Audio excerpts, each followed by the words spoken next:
Welcome back to Fae Week here on Green and Gold Gaming.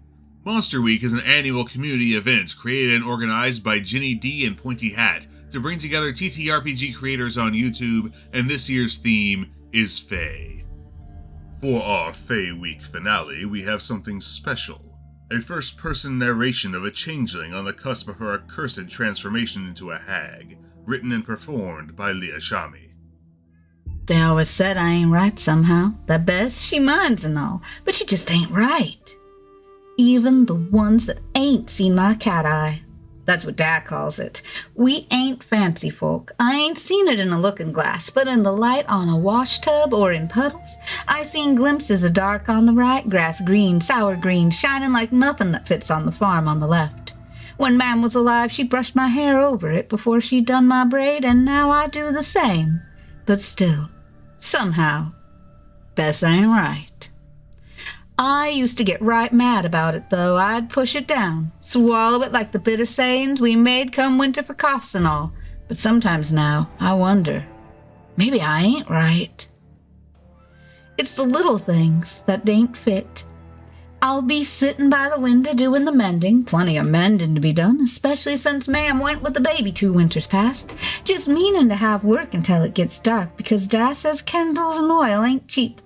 Then comes Da having drunk my egg money again, and he's thumping and bumping around like a fool, hollering at me for sitting in the dark. But it ain't. It ain't dark. I ain't know why it's changed, but the starlight gone and went brighter through the window.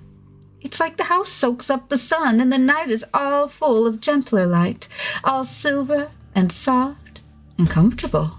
Much nicer than the sunlight, really. But Da and the little ones, they don't seem to notice. I go to the cellar to fetch the potatoes, and it's like the cellar door done the same, soaked up the sun and gave it back gentle and silver and clear as softly clouded afternoon. The kind of light that feels good on the back of the throat. But I come up with the basket, and Peter and Paula insist I'm bound to bust my neck in the dark like that. Maybe it's the cat eye? Maybe I'm meant for magic. Like in one of those stories or warnings about boys and girls who set the hay aflame, finding sparks in the blood, or make the whole town think of haunting until the house is half mad from odd lights and voices, only to find it was magic in the blood, and a bit of training makes them good for something. Or the ones what just start sealing the cracks in pots all gentle and doing the mending without thread. They ain't all bad stories, and the dark feels like a friend. Maybe it's Mam after all these lonely months. She would say I wasn't right, too, but she'd say it with just a little worry and a gentler hand. She would say I wasn't right, but the hens liked me, so never mind what the others said. I was her clever girl. Even if my eye went green one day when she was a-gathering herbs with wee baby me. Maybe I even been blessed, because weren't the tales of holy folk strange in their own way? I want it to be holy or blessed. I want it to be something warm and gentle. But no lie, I'm worried, 'cause it ain't just the dark. I'll be seeing to the soup, or drowse off about the mending, or be digging the potatoes, when out of nowhere I hear whispers. But maybe there's whispers? Peter and Paula, they ain't seem to hear. The old barn cat, old as me, well, I don't think she hears as much anyhow. But when I snuck her in of a night when Dad's taking my egg money again to crawl into a bottle, she don't seem to hear either. They ain't always bad. Sometimes they're kind, they're sweet as honey. Sweet and clean and bright like peppermint drops. A little cold, too. Precious girl, sweet child, lovely, darling. Like I ever been any precious girl. Find me and know what you are meant to be. Something greater than this. You are meant to shine, to master them, never to be some lazy man's slave, to mind his dull children, lesser children.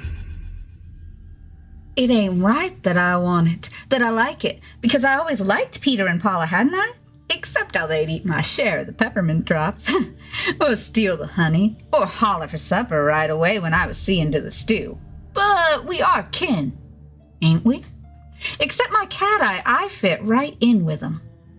But didn't it sound fine, any life past washing and cooking and cleaning and chickens, digging and rooting for them, only to be traded for the same with some other man who maybe wouldn't spend my egg money someday, but might?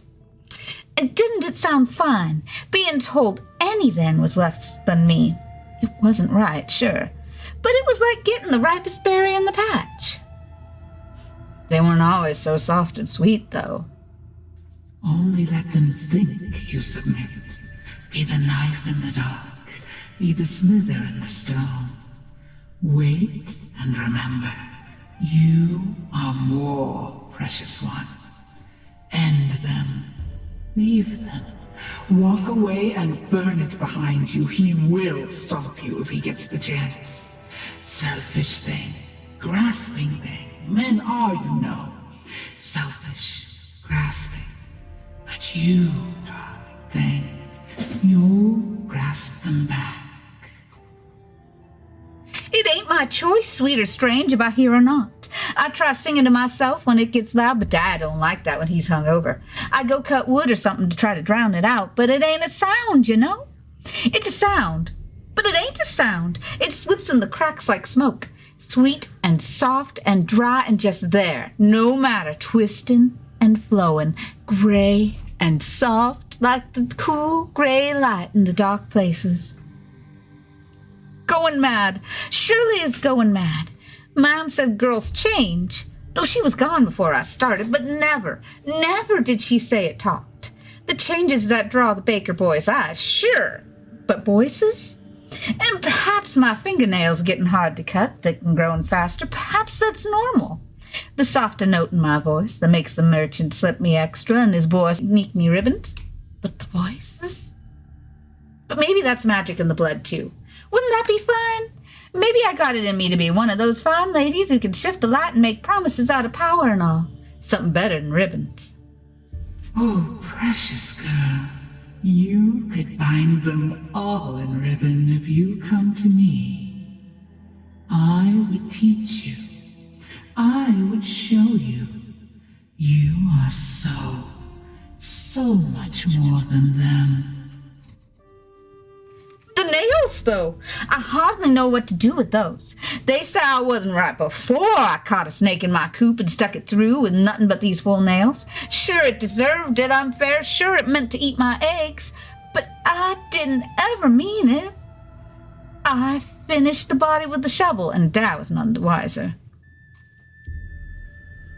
Why are you still tending chickens, digging potatoes, scrubbing some man's children? You are so much more. Come, find me. Find me, and I will teach you so much more. Better uses for your body than extra peppermints and a dead snake, for sure. Why hide it? Display it. Tell them. Show them and leave them. Come to me. Find me. You are one of us and meant for better. Thus concludes, in chilling fashion, our contributions for Fae Week. Thanks to Pointy Hat and Ginny D for organizing the event. We return to our regular schedule next week with a character deep dive on Loris the Young Druid on Wednesday. If you like our content, please like, share, and subscribe, and we'll see you next week to continue the Crusade for Myth Drannor.